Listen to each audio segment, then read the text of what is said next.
Are we becoming victims strictly because of we're being validated on this like social media level? Or is there really like no empathy and sympathy and compassion to be found? People are more attracted to extremists in their own political party than people on the other side who actually share more of their political views. TikTok is like a huge area where we're really like, it's almost like depression and anxiety and sadness and is monetized.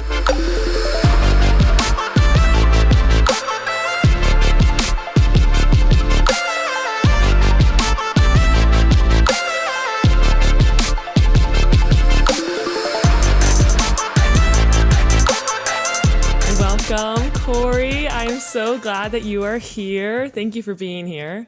Thank you for having me. So some of you may not know of Cory Clark yet, but I believe that she's really going to be making some huge waves in just like the psychology world and the way that we operate, especially in specifically victim mentality, which is what we'll be talking about today. And so she's a moral and political psychologist at University of Penn, correct? Mm-hmm. So tell me a little bit about your credentials, just so we know, you know, that you have a lot of authority talking about the things that we're going to be talking about today. Well, I got my PhD in social psychology from University of California, Irvine in 2014. And I've bounced around quite a bit since then. I was a postdoc at University of Buffalo and Florida State. Then I was an assistant professor of social psychology at Durham University in the United Kingdom. Even a couple more things in between then and now, but now I'm a visiting scholar at University of Pennsylvania, working on the Adversarial Collaboration Project, which is a sort of science reform initiative aimed at getting scholars to resolve their empirical disagreements by working together rather than separately and calling each other names and becoming mortal enemies. So that's what I'm up to these days. But I should say, I don't know like what the primary focuses of your podcast is, but I'm not like a mental health professional. For sure. I'm on the sciencey side of psychology, not the therapy side of psychology. Yes, we love that. Yeah, because I think it's hard too when you talk about anything like that is so sensitive, especially like victim mentality even. It's scary because it's like, we don't want to further make victims feel more victimized. I don't think it's really even about that. And your research isn't about that. It's mostly unless I'm wrong, but it's mostly about the people that are playing victim that actually creates a lot of, they take advantage in some ways. Mm-hmm. Yeah, so the mini review paper that I wrote on this topic covers, a handful or more studies that have been conducted in the past few years about victim mentality and how that causes other people to behave toward people who claim to be victims. So it's very descriptive. It's, who are the kinds of people who make these claims and how do people respond to it? It's not necessarily a value judgment. It's just this really complicated issue because there are tons of real victims in the world who really need sympathy and help. That the problem is once that becomes something that gets a lot of attention and resources, then other people can use that to try to take advantage of the benefits of being a victim. Yeah, absolutely. Of looking like a victim, rather. Looking like a victim, for sure. Yeah. Like, and I wanted to preface the podcast with that as well. Like, this isn't about, making victims feel worse. I will say, though, and I know that you're not a mental health professional, and neither am I, but I found that in actually, like, listening to your podcast, I don't know if it was, like, the time of my life or what I was kind of going through, but there's a lot of talk these days, like even Mark Groves on his podcast was kind of talking about this with you, the Instagram psychology. And so like whether that is one or not, but really that trauma is now being thrown around so much. And so I definitely believe like there's, experiences in my life that have been big T trauma. But as I was like going through all of it and then I started reading like, oh, well, when I got pushed down at the playground, like that's also trauma. And like, somebody's 10 is also somebody's 1. But I started kind of falling into this more space that was a little bit more discouraging, where the victim mentality was showing up in my life on an internal level. And maybe I wasn't actually like asking people to validate me, or I wasn't manipulating them for money or whatever it may be. But I knew that the mentality that I was having was being created externally from the way that we were talking about it. And I was taking it on internally. And then all of a sudden I listened to your podcast and I'm like, okay, I can validate that there have been experiences that have been really hard in my life. But like when I go too far dark into the victim, like woe is me and everything's out to get me, I actually, it's more discouraging. And there's no like sense of relief in that. And so I just thought it was powerful because it is so delicate. I want people to feel validated, and I needed to be validated. But I fear that in, you know, a decade or a little bit longer, with the victim mentality continuing to be validated over and over and over again, I fear we're going to accidentally, like as humans, fall into it because we're getting something out of it, right? Like there must be some sort of incentive that we're getting out of victim mentality. Yeah. And one question I've always had is how debilitating is it for the individual who kind of takes that identity on, and how does that disincentivize people from taking responsibility for the things they can control and the things that they can improve in their own life to make their situation better without relying on someone else is going to pull me up because I can't help myself. Things are that bad right now. So that's an open question. How bad is it for the person who takes that victimhood identity on? I would suspect it's not particularly motivating for people to improve their own situation and realize that there are things we can do in our own lives to improve our situations. But yeah, the incentive side is tricky because I suspect it's something that can pay off in the short term. So you can probably see that even on social media, if people post something bad that happened to them, they get a lot of attention and sympathy, and people, I'm so sorry that you're going through this, and that can feel really good because it's a kind of social support, and that's what people seek out when they're going through something. So you're kind of getting what you're looking for. But on social media, it's particularly, it kind of creates the illusion that you're getting support while you're not really getting support, because it's just people like saying, I'm so sorry for a second, and then they move on with their day and they don't think about you anymore. Yeah.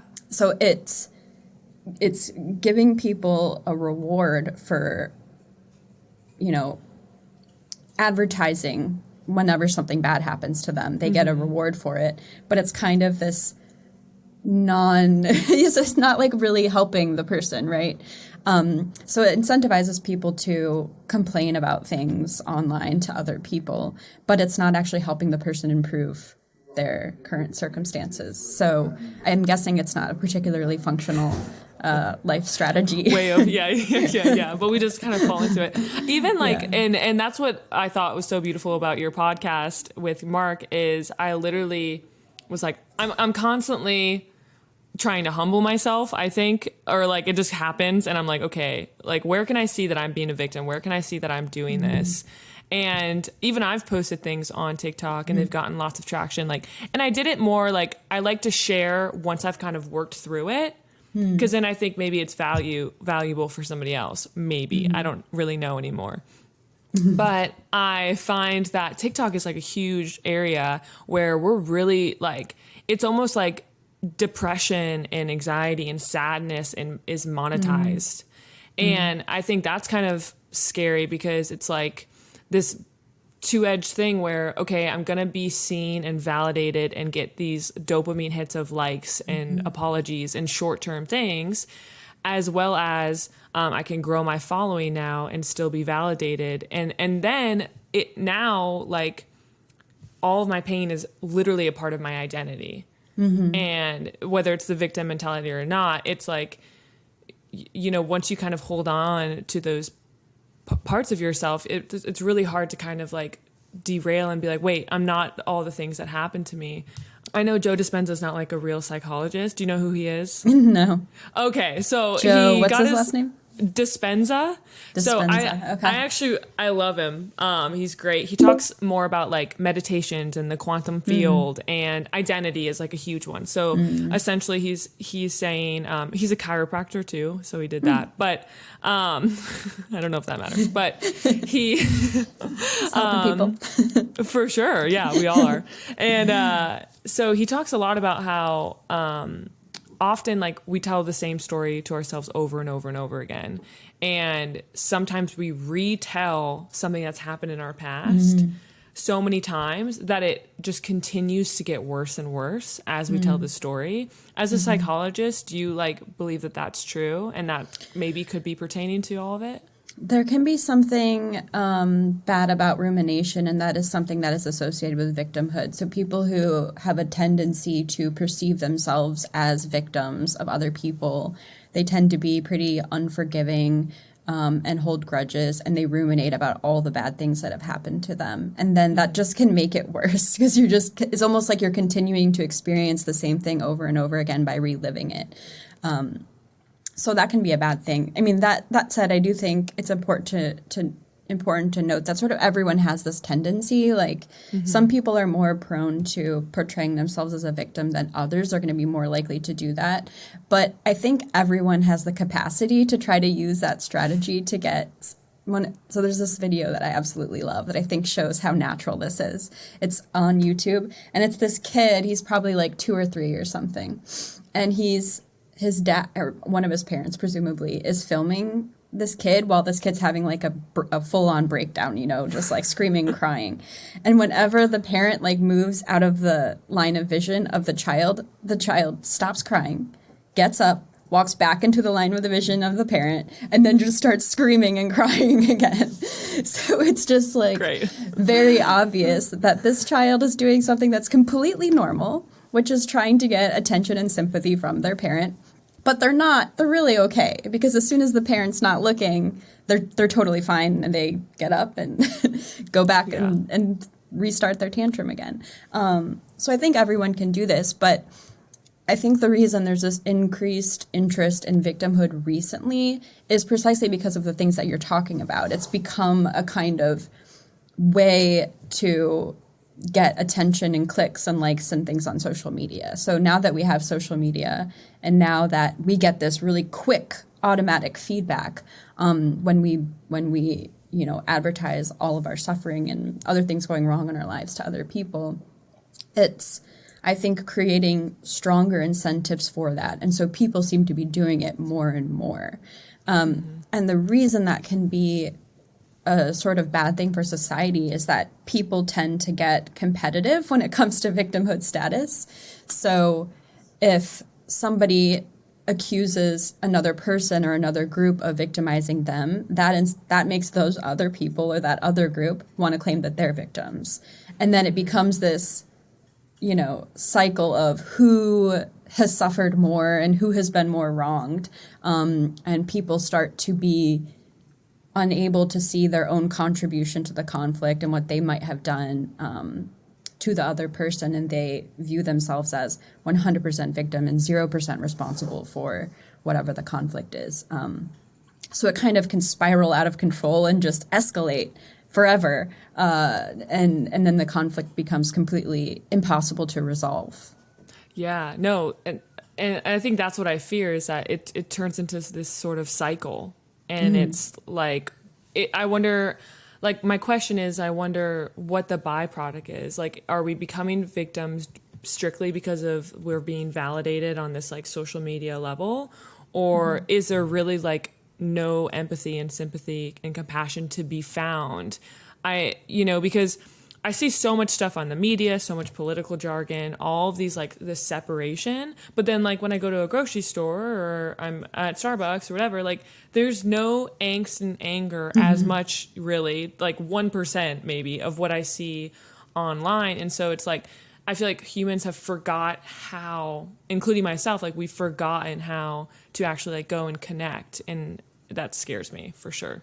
Yeah, it is interesting how differently people behave on social media versus in the real world. I often think this when I'm like on Twitter and people are just like screaming at each other and calling each other names, and it's just totally, it does not match society at all. Like when you go to the grocery store, everyone's just minding their own business, getting along. You let the person go ahead of you in line, and we're just friendly and we stay out of each other's business.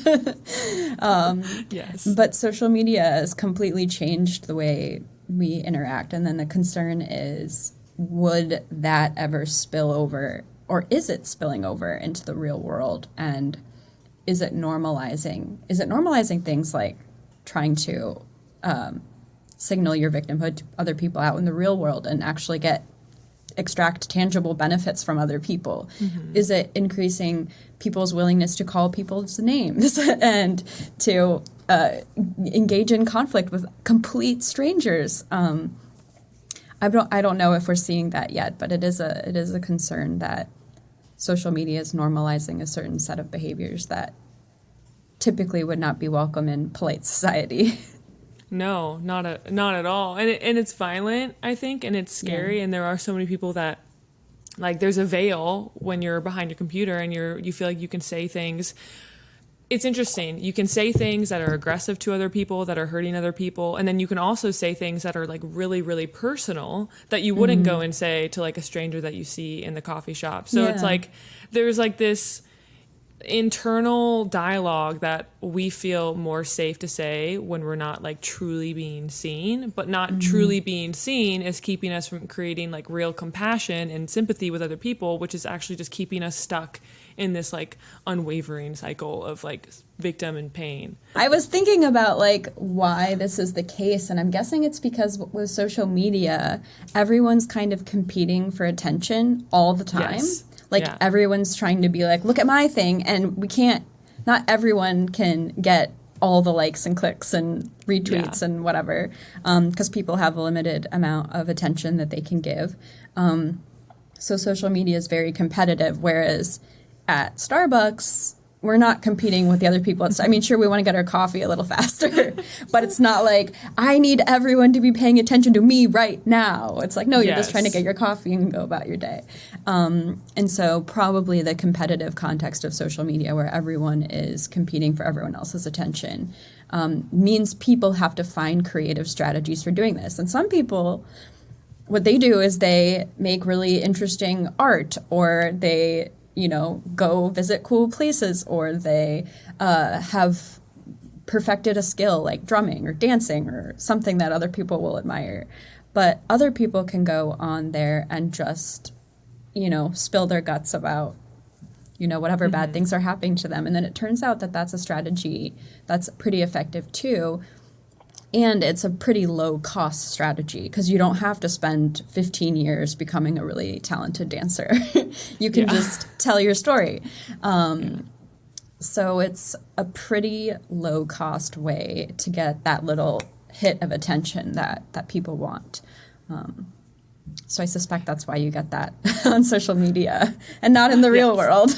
Yes, definitely. And I think, and I talk about it too because I feel like I've gotten it and I've received it. And I found that often though, like after I would share something personal, the next day I'd have like this like hangover. And not like a physical hangover, but like a hangover of like, wow, that was like, I just gave up so much of myself and got this like external validation that wasn't real.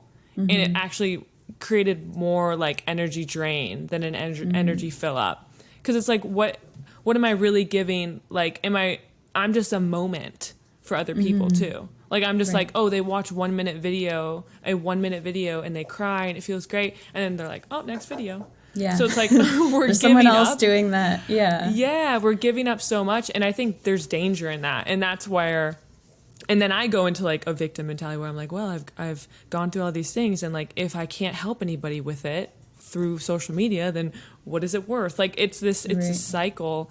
Something that I love that you talked about in your paper was how, there's a possibility that now like seeing yourself as a victim could be a stable personality trait. And I think that really presses into like the idea of an identity barrier that now we're creating. Can you speak more on that? Yeah, that's the way you phrase that question is actually quite interesting because I think it raises two possibilities.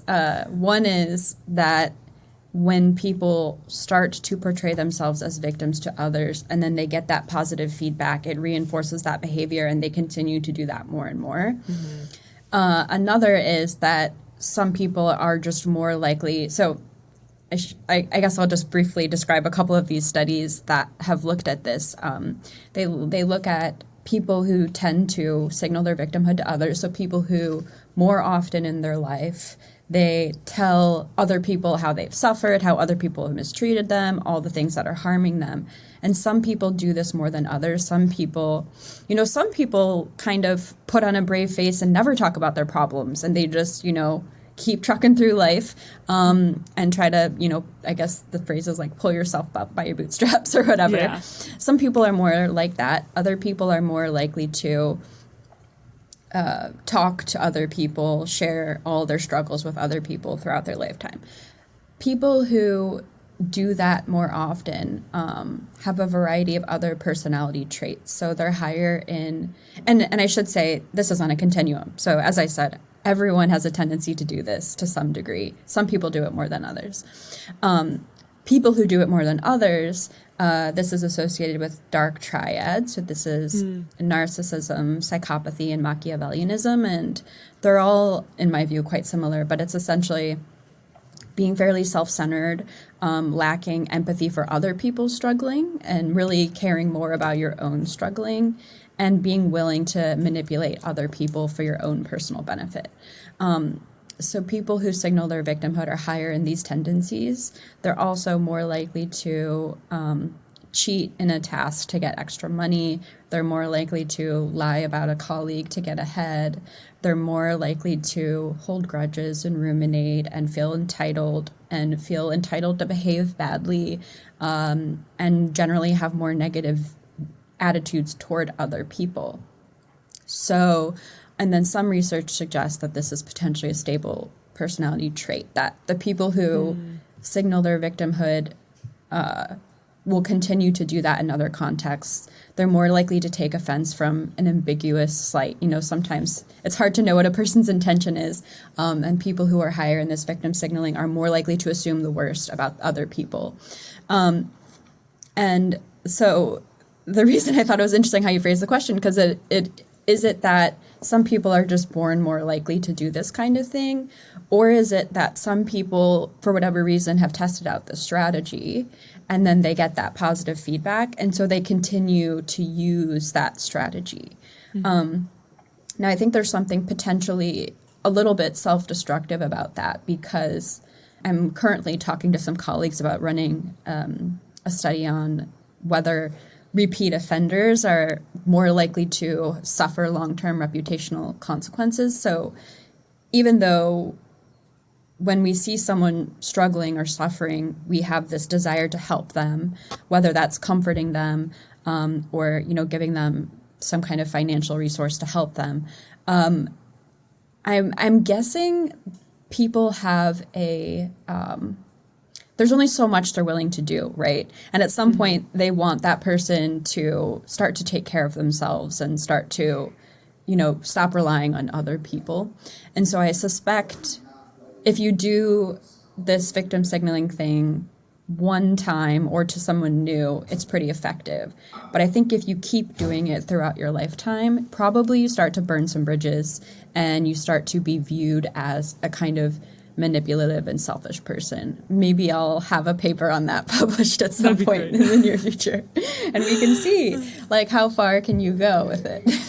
Yeah. Well, and I think that's really powerful, because the chicken or the egg, in the sense of if there are narcissists and stuff, and Machiavellianism, never said that word out loud, but those personality traits that are kind of more prone to being in a victim mentality. I mean, it's even narcissism is such a buzzword right now too. Everyone's a narcissist. And I do believe that we all have some tendencies. Sometimes I joke around with myself and I'm all right, I'm being a little bit of a narcissist right now. Oh yeah. And we all have a lot of selfies on our phone. We all think the world revolves around us, because technically it is in our conscious perspective. Our world does revolve around us. Exactly. Yeah. But even with that, I mean, whether or not a relationship that I was in, he was a narcissist or not, like only a psychologist can really say that. But I found that I wonder what the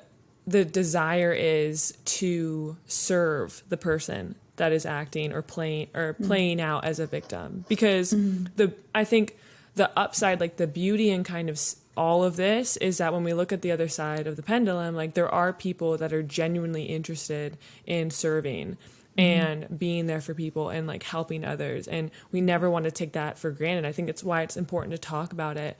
But I just find that even me, like I was so connected to wanting to help that person that it actually, like, even, you know, later on, it kind of was this, like, once I fell into it, it created a cyclical, like I was now the victim in my victim cycle. So it's almost like it bleeds on to other people too. Yeah, if someone is being a lot of people, they see other people who are struggling and they want to help, and then they start providing assistance and allocating resources or whatever. In the context of a relationship, though, that can, now this person's starting to be not necessarily taken advantage of because they really want to help. Maybe this other person's really struggling, but now they're paying a cost to help that other individual. And then that person is at risk of starting to struggle themselves because they're using their time and their money and their resources to help another person that they could be using to help themselves. And they're not. So that actually literally does turn that other person in some sense into a victim. And then you can see how the cycle just goes on and on and on. If someone's taking advantage of another person, even though they're doing it because they really need the help, now they've created a sort of negative situation for that other person. And so it can. So the cycle continues. Yeah, exactly. And it's like, how do you escape it? I know, That's right? the question. That is the question for further discussion, because I don't know if that will ever, I don't know if we'll ever have like the true answer. But something that I also found was fascinating that you wrote was, in a nationally representative poll of Americans, roughly 65% of adults expressed at least moderate agreement with the proposition that the system works against people like them, and roughly 55% of respondents at least moderately agreed with the proposition that they rarely get what they deserve in life. I know. I thought it was quite surprising, too, especially because it was literally phrased, rarely get what I deserve in life, which means most of the time, most people, most of the time, are thinking they're doing all these great things and not getting the proper, reward or positive feedback or whatever that they should be getting. But this is why I think it's pretty obvious that this is something all people have a tendency to do, because it makes sense that people should want to persuade the world that they're not getting what they deserve, because that's how you get more benefits from other people. So if I can successfully persuade others I deserve more than I'm getting, then I'll get more. You can think about it even just like in a job context. If you can convince your boss you're worth more, you deserve more than you're getting, then you might get a raise. But if you hold that view in every domain of your whole entire life, I don't get enough admiration from my romantic partner, or I don't get enough appreciation from my kids, or I don't, my neighbor doesn't do me as many favors as I do for my neighbor, then you're in a better position to get more benefits. I think there's research on this in, I think in married couples, that both people think they do more of the housework. And it makes sense. Everyone should really notice all of their effort and hard work and not notice other people's, because then we can make claims to, well, no, it's your turn this time. I did it last time. It's we're all a little self-absorbed on we some are. level. We are. I forget who said this, and I don't even know if it was a psychologist, but I was reading about it once, and he was talking about how any person that can be a victim can also be a perpetrator. And so it's this if everyone, based on these statistics, it seems like everyone has a small sense of the victim mentality, everyone's the victim, then who is the perpetrator? And so it's are there really perpetrators, or are there just victim cycles and pointing fingers? Even the separation, I know you talk a lot about this, of the political separation that happens is it really the opposing sides that are going after one another that is creating like all of this pain and victimizing one another? Or is it like the talking about it that actually is inducing most of the pain? Because there's real stuff, of course, but like on some level, I'm like, I don't know, is it real, or is it something that we're seeing outside of ourselves and saying, oh, that's why I'm not making money. That's why I'm not an executive leader, because I'm a woman, because I'm this, because I'm that. Like, can you talk on that? Because I know you did some studies. Yeah, so there are a lot of self-serving biases that people have, and one is they tend to ascribe responsibility to other people when they do bad things, but they're less likely to ascribe responsibility to themselves when they do those exact same bad things. So when we see other people cause some kind of harm, we view them as having had complete control and freedom and they intended to do the bad thing and they deserve to be punished and they're a perpetrator. But when we do things, we see all these external things. Well, like, oh, that was a really bad situation and it was a lose-lose and I couldn't have done anything else and here's why I had to do it. So we justify all of our own bad behavior while seeing everyone else as having their bad behavior is not justifiable. So it creates this conflict where no one's taking responsibility for their own things and wants everyone else to take responsibility for their things. So if you were looked throughout history, even though we would say there have been plenty of bad people throughout history and there have been plenty of people who've done really, really, really, really, really bad things, I doubt many people view themselves as a bad person. And I doubt many people think that they've done like really, really, really bad things. There's this effect called the better than average effect. And it's this tendency for people to think they're above average on everything good and below average on everything bad. And so this includes things like intelligence, attractiveness, sense of humor, driving ability, helpfulness. But they did this study with a sample of prisoners, and one of them was like, I don't remember the exact phrasing, but it was something like moral goodness. And prisoners view themselves as more morally good than average, which is probably not true, given that usually you have to do something fairly bad to get into prison. Not, of course, some people are innocent, but for the most part, you have to do something that is pretty costly to other people to end up in prison. And they still view themselves as morally upstanding citizens and even more morally upstanding than the average person, in the country. This is one reason why these conflicts are so difficult, because no one's looking at the problem the same way. We're not agreeing to a set of objective facts, like who did what and what was the wrong thing and what was the right thing. Everyone kind of views these moral conflicts through their own sort of self-serving lens. And that makes it really hard to resolve them because no one feels like they have to take responsibility. It's the other person's responsibility always. Yeah, and that's just going to leave you like incredibly stuck. And I think that's another reason, like, and I say this because I want anybody that's listening to like get curious, because I think with everything that has been going on in the world, there was COVID, there was this like huge separations, the vaccines, Roe v. Wade, guns, like all these really hot topics that for some of them I had a really intense opinion on, and it like was so painful to feel like, well, first of all, taking all of the media and thinking that that's like the truth, and then taking it on myself and being like, wow, the world's out to get me, or I'm not loved because of this, or I'm not seen in this way.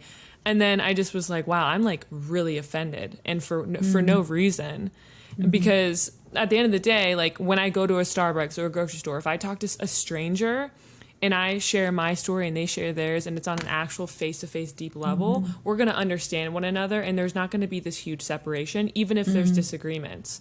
Yeah. But now we're all so offended and everyone's so sensitive, including myself. Like, we're no longer able to have these conversations. And you talk a lot about the extremists. Like now there's really, really conservative extremists and then really, really left extremists. And it's almost like everyone's like, wait, I'm not this way, I'm not that way. Like, who am I? There needs to be like a whole new like political sector, please. Yeah. Yeah, that's funny because I feel that way as well. I'm like, I can't relate with anyone anymore.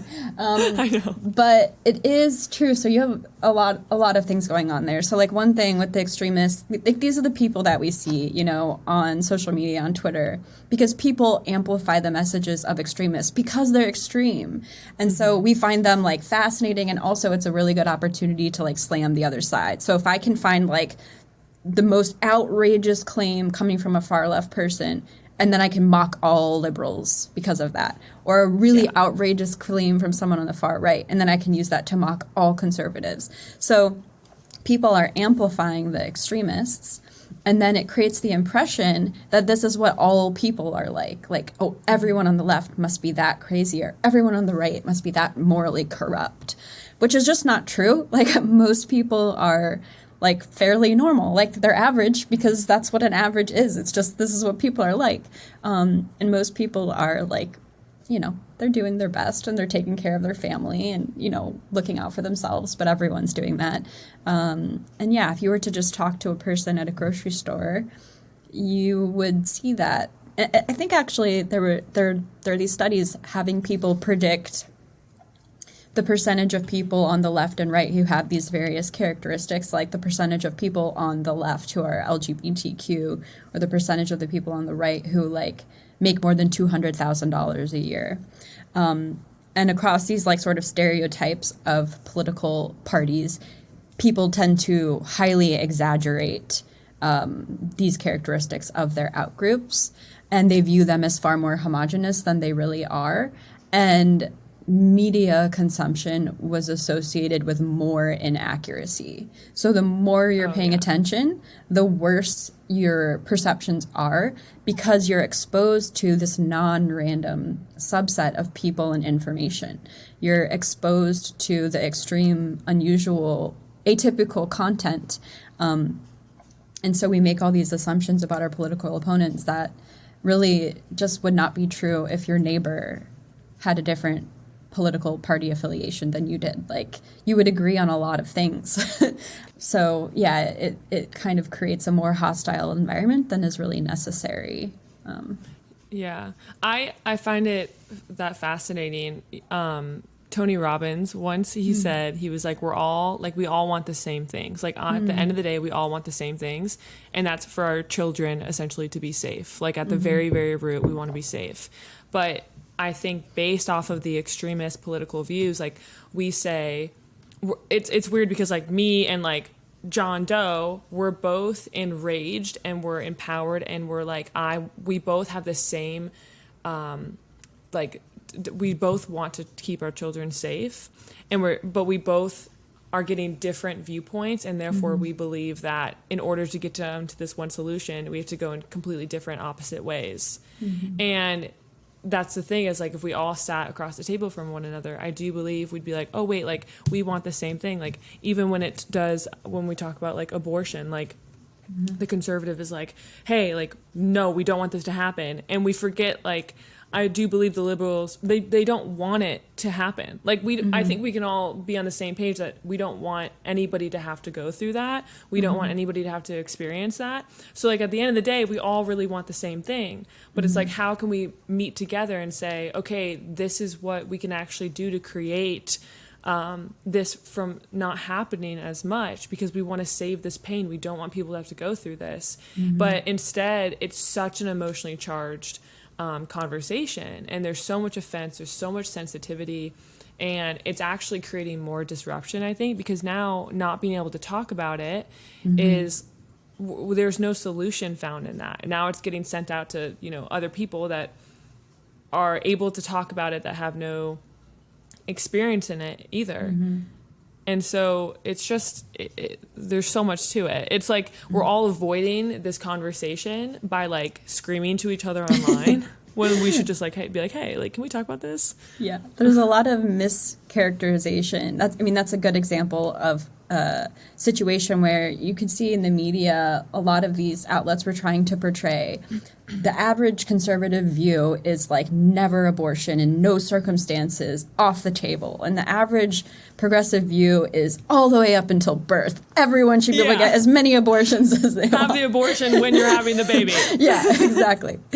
And like that's not the average view. Like people who are pro-life and people who are pro-choice have a lot of like different perspectives on like in what conditions should we allow it, and like how many weeks, and should there be differences, and what week depending on what the conditions are of that particular woman's circumstances. And people try to portray their opponents as these like rigid extremists who are like all or nothing.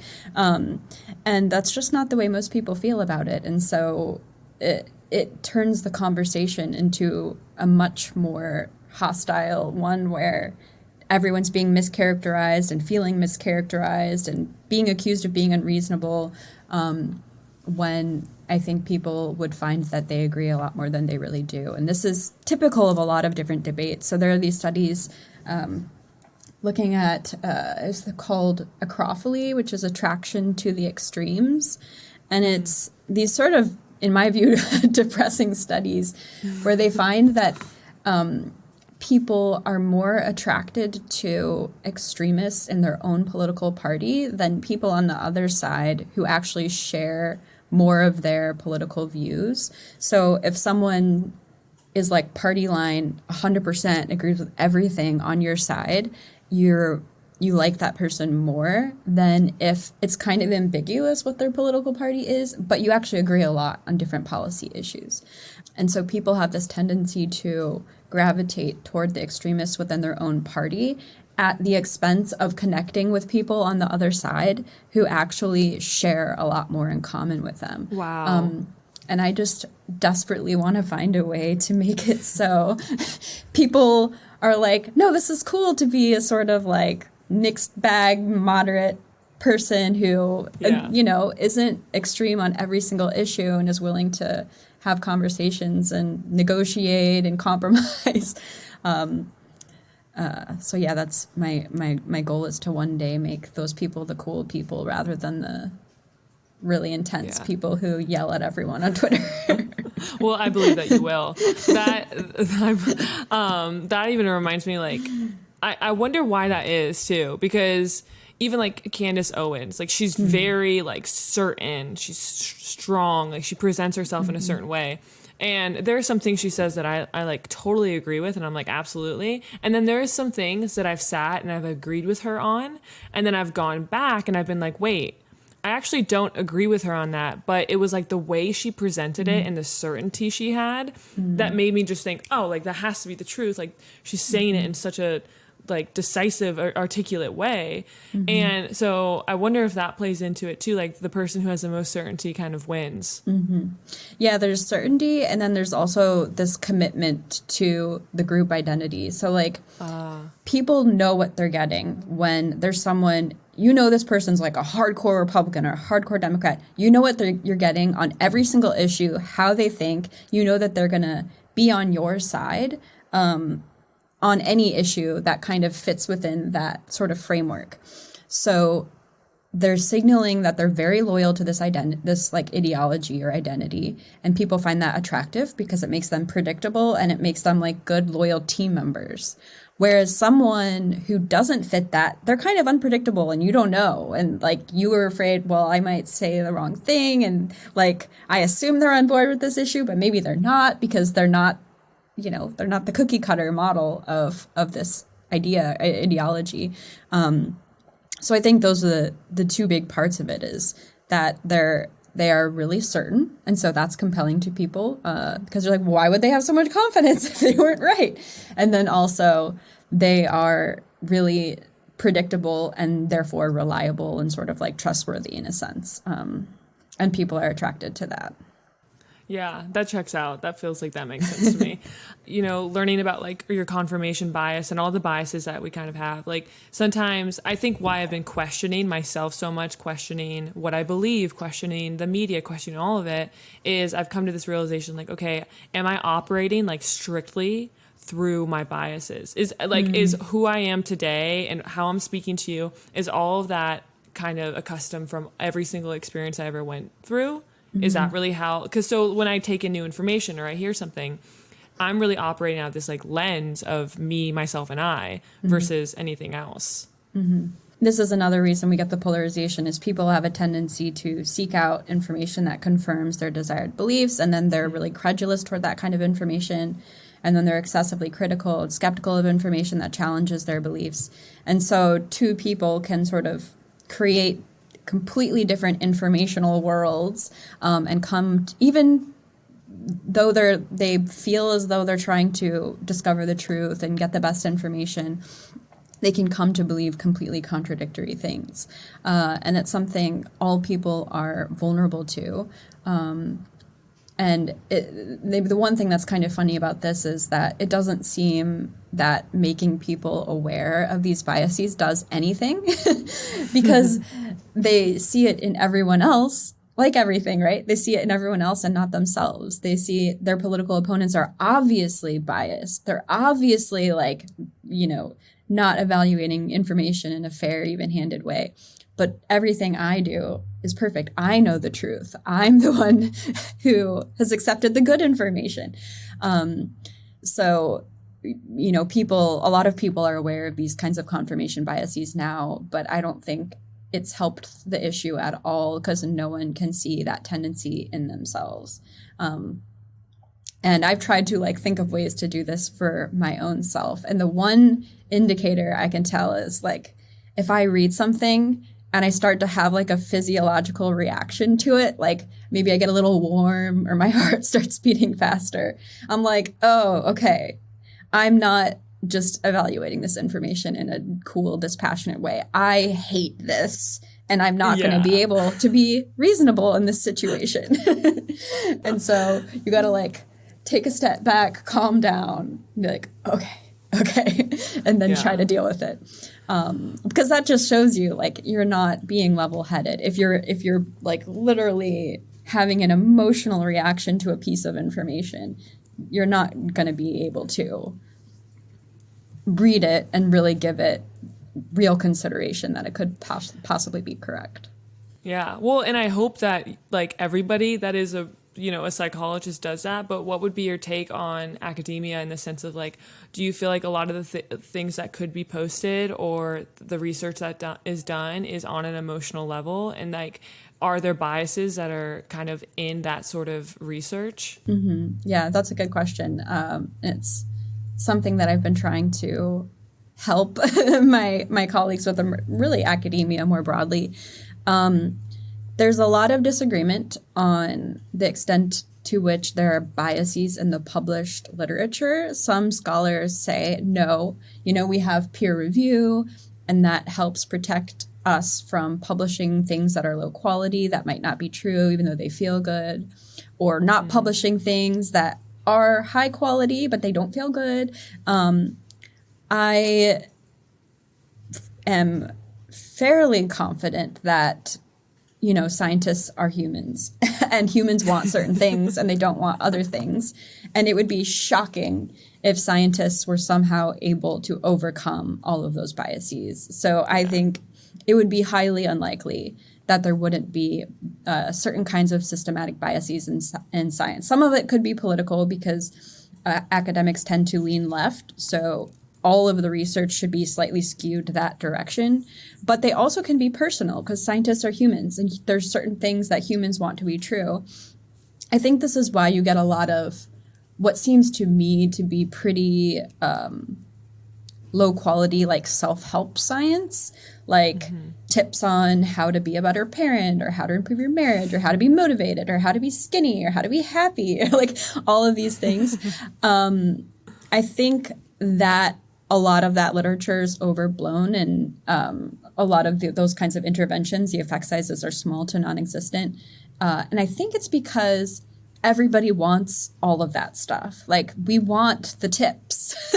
Yeah. And so when you read something that claims, you know, I can make you X, Y, and Z so much more successful, people are like, yeah, and they get really excited about it and they want it to be true.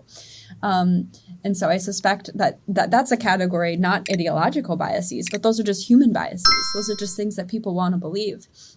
And so probably that kind of research gets held to lower standards when it's published. I would need to do a systematic analysis of that, but that would be like my hypothesis about how biases are affect the scientific process. So what's challenging is, so like with psychology, for example, a lot of our studies don't replicate, which is just one scientist publishes a paper. They say, I manipulated this thing and I found this thing changed. A lot of studies, when another scientist comes along and tries to do that exact same study, they do not find the effect. So there are a lot of false positives, a lot of effects in psychology, and all disciplines really, but related disciplines, especially behavioral sciences. So not only do those effects not even replicate, they don't even find the same thing when they use the exact same materials. But then there's a question of, would these studies find the same thing if you use different materials? Like, because we like to make really big, broad claims, you know, like this improves happiness. Well, how did you measure happiness? You could measure happiness 600 different ways. So would you find it every single way you could measure happiness, or do you only find it with that one measure? And then if you only find it with that one measure, how important is it really? So a lot of the scientific literature in the behavioral sciences really can't be trusted, and it's hard to know which ones can't be trusted. Although people are fairly good at predicting it. So I think when things seem surprising and you're like, that doesn't make sense, then it's actually reasonable to be skeptical. And the hard thing with that is, like, you want people on the one hand to trust the science, but on the other hand, you really can't trust the science on a lot of things. And so it's a big ask from the scientific community for us to want people to have trust in our conclusions when a lot of our conclusions really can't be trusted. And so I think we have a lot of work to do to improve our outputs and then reestablish trust from the public. And that's essentially what I'm trying to do with the Adversarial Collaboration Project. Is we need to hold ourselves to like way higher standards. And we need to be willing to work with people who are going to challenge us and not give us the freedom to select whatever materials we want to try to prove the thing is true that we want to be true. So we'll see. Maybe in like 20, 30 years, it'll be better. Or maybe it'll be worse. Oh, boy. Yeah, I was going to say, because it's like, how do you navigate that then? You know, because as somebody, like, I majored in communications. Like, I do not have, like, I'm not going to be able to even analyze a research paper to the extent. I just scroll down to the conclusion and I'm like, oh, okay, like, this is what we got from this. And I think that's how most people are. And so even when we see media headlines and we don't even have a foundational understanding of the news or like the way that we're being clickbaited in, now when research and like data and like this academia perspective is built on to whatever they're trying to tell us, all of a sudden we're like, this is facts, this is everything, this is science, and there's no way that it couldn't be true. And I think that like, I think more so like all we can do is just share like, okay, like people like you sharing, like that's not always the truth and somebody needs to stand up for it, because like, I don't know. The truth may be relative. Maybe two things can be true at once, but I think it's super important, like, to be guided. And I don't know, I guess, do you have any tips on how you navigate that, if there's ways to? Yeah, it's hard because I feel as though I can do it to a degree. Like, for example, usually when a paper comes out and it's surprising or unusual or challenges something that we thought was true and now maybe it's looking like it's not, then I think it's always important to either look for counter evidence, like has anyone published the opposite or said that this is not true, but sometimes you have to wait for it, because sometimes it's not until a scholar sees that paper and then they're like, that doesn't seem quite right. That doesn't make sense theoretically. And then it takes them 3 years to publish their critique, you know? Oh. So that's really difficult. But I would generally say it's good to consume information from both sides of issues, and especially things that you're predisposed to believe. If there's something, a belief you hold that's like really central to your identity, or that's really important, this is the kind of thing that you would fight with someone about if someone challenged you. It's good to find the people who disagree with your perspectives and see what they have to say and actually listen to it fairly and with an open mind, and the possibility that you could be wrong. Because pretty much on any actually contentious issue, there are smart people on both sides. And a lot of the time, the reason they're disagreeing is not necessarily because they're fully disagreeing on the facts. It's that they're disagreeing on the importance of the fact, or how seriously we should be taking it, or what we should be doing because of it, or is it true in all contexts or just some contexts? Like usually there's a little bit of truth to both sides. Yeah.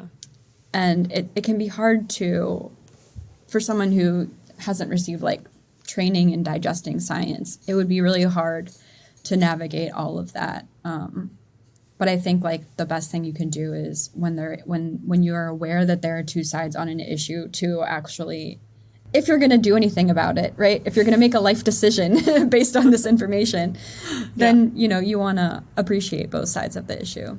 And even just like having conversations with smart people who disagree with you, if you can handle it, can be really useful. I was going to say, I think that's the important piece, is like, I think what's helped me is like nothing's ever really personal. Like maybe it's personal to like my experience, but it's not me. And so I would really often get offended, and I'm like, these people don't even know me. Like they don't know anything about me. And so when they're coming at me or my experiences or what I believe, it has nothing actually to do with me. And then I can show up in a different way where it's like, oh, I don't have to be offended. Like the world doesn't revolve around me anyway.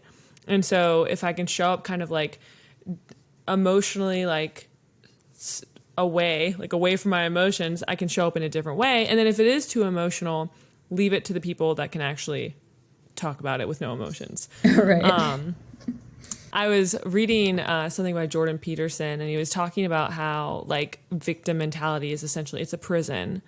And he says the key to freeing oneself from this self-imposed prison lies with the individual and their cognitive restructuring, behavioral changes, and emotional regulation.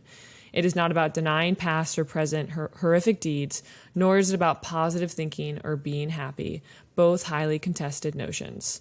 Because I was going to ask you, what is the solution? But I didn't know if you kind of connected to that on, it's like more self-imposed, like I'm going to work on my behaviors, the way that I think about things. I guess, what do you think when it comes to the victim mentality? How do you kind of transform out of that? Yeah, to my knowledge, it's possible that there is decent research on this too, but to my knowledge, I don't know of anything about how people transfer out of it. But like pretty much everything, the same thing goes for the bias. Like there's really no known scientifically proven way to minimize your biases. But I think in both cases, it's really about taking personal responsibility and like making the decision. Like you have to decide. And you can't rely on anything in the external world, because people are going to continue to react to you in the way you're trying to get them to react to you. So if you're getting benefits from this, it's going to be really hard for people to say, you know what, no, I'm going to give that up, because it's become an important source of like meaning or identity for them. And that's where they get a lot of positive attention.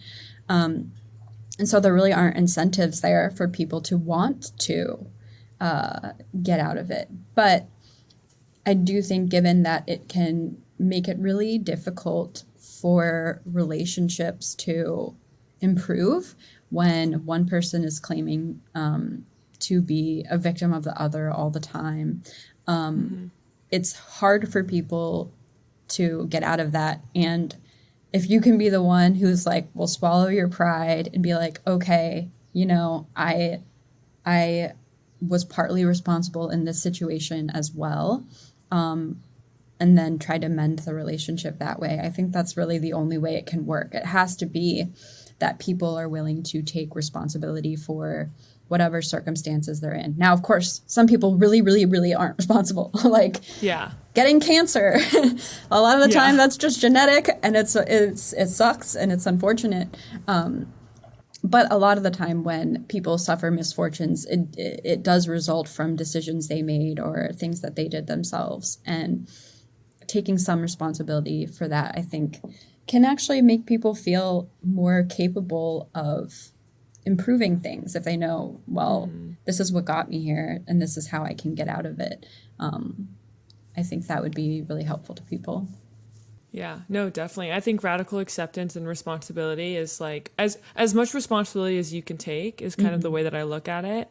And I think that has genuinely freed me from, because the victim mentality, or even though I've been victimized, having the victim mentality like show up in every area of my life was really consuming, and it kept me from actually moving forward at all. And so like there was definitely fear and pain in saying like, okay, what am I responsible for? How do I carry this?